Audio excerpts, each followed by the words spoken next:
สวัสดีทุกท่านครับวันนี้กลับมาพบกับคลิปนะหนุ่ยคุยขยะในคลิปนี้เป็นไม้แขวนเสื้อนะครับไม้แขวนเสื้อ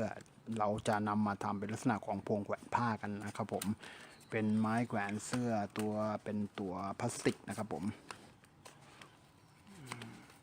เป็นไม้แขวนพลาสติกเราจะนำตัวเนี้ยมาประยุกต์ใช้กันนะครับโอเคครับติดตามชมกันนะครับ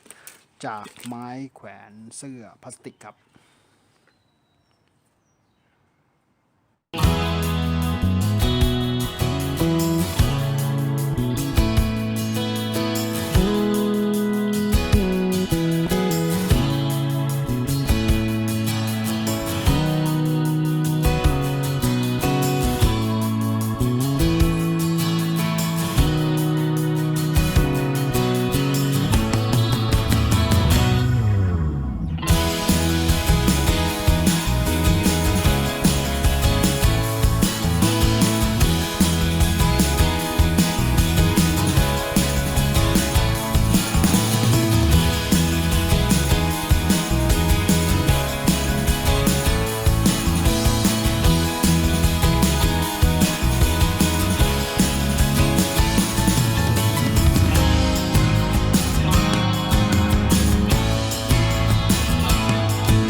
วันนี้กลับมาพบกับคลิปนะหนุ่ยคุยขยะในคลิปนี้เป็นไม้แขวนเสื้อนะครับทีนี้จะเป็นลักษณะของจะนำไม้แขวนเสื้อมาทำเป็นลักษณะของแขวนพวงแขวนผ้ากันนะครับผมใช้งานประโยชน์ใช้สอยคือเพิ่มพื้นที่ในการแขวนนะครับโอเคครับติดตามชมกันนะครับจากไม้แขวนพลาสติกครับผม